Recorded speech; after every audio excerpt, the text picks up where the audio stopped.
16 जानेवारी 2025 एका अज्ञात इसमानं सैफ अली खानच्या घरी पहाटे घुसून त्याच्यावर चाकू हल्ला केला। ही घटना घडल्यानंतर पुढच्या काही तासातच एक नाव चर्चेत आलं। ते नाव म्हणजे दया नायक। मुंबईतल्या गुंडांच्या मनात धडकी भरवणारा दया नायक हा महाराष्ट्रासाठी नवा नाही। दाऊद इब्राहिम, छोटा राजन, अरुण गवळी अशा अनेक गँगचा सफाया मुंबईतल्या ज्या पोलीस ऑफिसर्सनी केला त्यामध्ये पहिलं नाव येतं प्रदीप शर्मा आणि दुसरं दया नायक। दया नायकनं आतापर्यंत 83 एन्काउंटर केलेत। 300 पेक्षा जास्त गुंडांना त्यानं कैदेत टाकले। मुंबईत दया नायकचे दुश्मन भरपूर आहेत, पण दया नायकच्या वाटेला जाण्याचं काम कुणीच करणार नाही। पण तरीही दया नायक होणं ही काही सोपी गोष्ट नव्हती। आजच्या या व्हिडिओमध्ये पाहूया कसा घडला दया नायक। कर्नाटकातल्या कोकण भागातल्या उडपी जिल्ह्यातल्या येन्नेहोळ गावचा दया नायक। त्याचा जन्म ज्या गावात झाला तिथं फक्त 7वी पर्यंत शाळा होती। त्या गावात तो 7वी पर्यंत शिकला। त्याचं 7वीचं शिक्षण झाल्यानंतर त्याची आई त्याला म्हणाली की आता घरातून बाहेर पड आणि काहीतरी काम कर, त्याशिवाय हे घर चालणार नाही। 1979 साली वयाच्या 14व्या वर्षी दया नायकनं आपलं गाव सोडलं आणि तो मुंबईला आला। मुंबईत आल्यानंतर अर्थातच एका उडपी माणसाची पावलं जिकडं वळणार तिकडंच त्याची वळली, अर्थात एखाद्या हॉटेलकडे।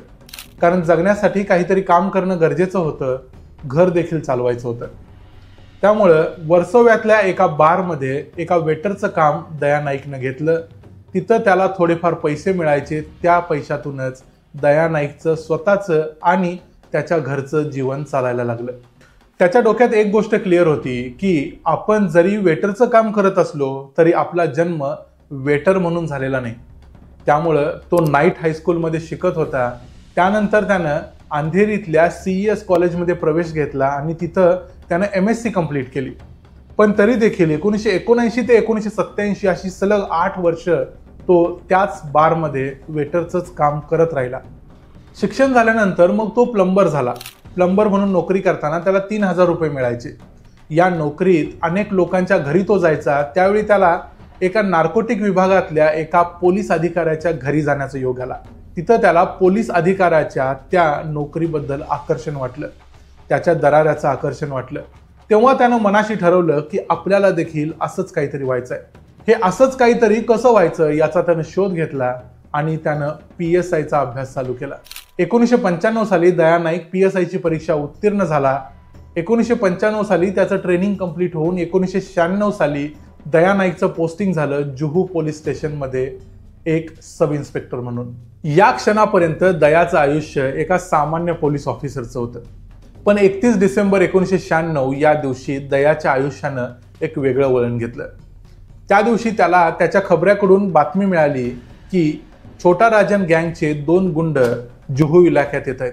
त्यांना अटक करण्यासाठी म्हणून दया तिथं गेला, तर त्या दोन्ही गुंडांनी उलट दयावरच म्हणजे पोलिसावरच गोळ्या झाडल्या। ते बघून दयाला राग आला। पण गुंडांचं आयुष्य जितकं सोपं असतं तितकं पोलिसाचं नसतं।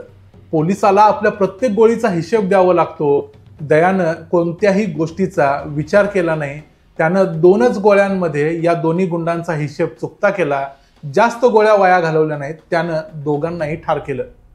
त्याला आता प्रश्न पडला की आपल्या या ॲक्शनचे परिणाम काय होतील, पण काहीच झालं नाही। उलट त्याच्या निडर स्वभावामुळे प्रदीप शर्मांचं त्याच्याकडे लक्ष गेलं। प्रदीप शर्मांनी त्याला गँगस्टर विरोधी स्पेशल टास्क फोर्समध्ये स्थान दिलं। मग सुरू झाला मुंबईतल्या अनेक एन्काउंटर्सचा सिलसिला। विनोद मटकर, रफिक डबावाला, श्याम नाईक, मुन्ना नेपाळी, रवी कदम असे मुंबईतले अनेक नावाजलेले गुंड दया नाईकच्या गोळीची शिकार ठरले। दादरच्या फ्लॉवर मार्केटमध्ये सादिक कालिया नावाच्या गुंडाचा दया नाईकनं पाठलाग केला। या दोघांच्या मध्ये मोठी झटापट झाली।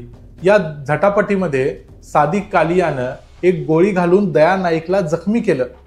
आता या झटापटीमध्ये दया नाईकचा खात्मा होणार असं वाटत असतानाच दया नाईकनं 3 गोळ्या झाडल्या आणि सादिक कालियाचाच खात्मा केला।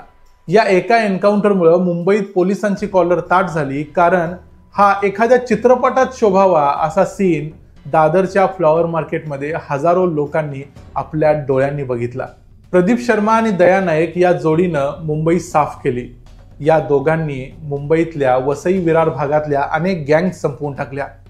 तो जमाना मुंबईतल्या गँगच्या शार्प शूटर्सचा होता। प्रत्येक गँगकडे अनेक शार्प शूटर्स असायचे, पण दया नाईक आणि प्रदीप शर्मा या दोघांनी हे सगळे शार्प शूटर्स संपवून टाकले, कारण मुंबईतले सगळ्यात मोठे शार्प शूटर्स हे दोघेच होते। 1995 ला पोलिसात एक साधा सब इन्स्पेक्टर असणारा दया नाईक 2000 सालापर्यंत एक मोठा सेलिब्रिटी झाला, पण तरी देखील पदानं तो एक PSIच होता। त्यावेळी 2000 साली त्यानं आपल्या गावाकडं म्हणजे येणेहो या गावी आपल्या आईच्या नावानं एक शाळा बांधली। त्या शाळेला आईचंच नाव दिलं। या शाळेच्या उद्घाटनासाठी त्यानं अमिताभ बच्चन आणि सुनील शेट्टी या दोघांना आपल्या गावी नेलं। एका साध्या पोलीस सब इन्स्पेक्टरकडे एवढा पैसा कसा आला असा प्रश्न अनेकांना पडला। 2004 साली बेहिशेबी मालमत्ता बाळगल्याप्रकरणी दया नाईकची चौकशी सुरू झाली। 2006 साली अँटी करप्शन ब्युरोनं दयाच्या घरांवर छापे घातले, पण या सगळ्यांमुळे दया खचला नाही। पुढे दयाला 26 दिवसांसाठी मुंबई पोलिसांनी अटक देखील केली, पण तो या सगळ्या परिस्थितीला धैर्यानं सामोरा गेला। पुढे त्याच्यावर फेक एन्काउंटर केल्याच्या म्हणजे अनेक लोकांवर मुद्दामून गुंड असा शिक्का मारून त्यांचा खून केल्याच्या केसेस घातल्या गेल्या। पण अशा प्रकारच्या सगळ्या केसेस ज्या मोक्का अंतर्गत लावण्यात आल्या होत्या त्या सगळ्या कोर्टानं 2010 साली रद्दबातल ठरवल्या। 2012 साली दया नाईकला मुंबई पोलिसात पुन्हा एकदा स्थान दिलं गेलं। त्यानंतर त्याची बदली नागपूरला करण्यात आली, पण 2016 ला पुन्हा एकदा दया नाईकला मुंबईत आणण्यात आलं, कारण मुंबई हीच दया नाईकची कर्मभूमी आहे। सध्या दया नाईक मुंबई पोलिसात वरिष्ठ पोलीस निरीक्षक म्हणजे सिनियर इन्स्पेक्टर आहे, पण त्याचा दबदबा किंवा दरारा एखाद्या सुपरिटेंडंट ऑफ पोलीस पेक्षा कमी नाही आहे। त्याचं फक्त सैफ अली खानच्या घराकडे येणं देखील मीडियामध्ये मोठ्या चर्चेचा विषय ठरलं। मागच्या काही दिवसात मुंबईत गुन्हेगारी पुन्हा वाढताना दिसते, त्यामुळे बाबा सिद्दीकी यांच्या हत्येचा खटला देखील दया नाईक यांच्याकडे वर्ग करण्यात आला। त्याचबरोबर आता सैफ अली खान यांच्यावर झालेला हल्ला या घटनेचा तपास देखील आता दया नाईकच करणार आहेत। त्यामुळे पुढच्या काळात मुंबई पुन्हा एकदा गुन्हेगारी मुक्त झालेली आपल्याला बघायला मिळाली तर आपल्या सर्वांना आनंदच होईल। ही होती दया नाईक यांची कहाणी। हा व्हिडिओ जर तुम्हाला आवडला असेल तर व्हिडिओला लाईक करा, चॅनलला सबस्क्राईब करा आणि पाहत रहा द मराठी बाणा।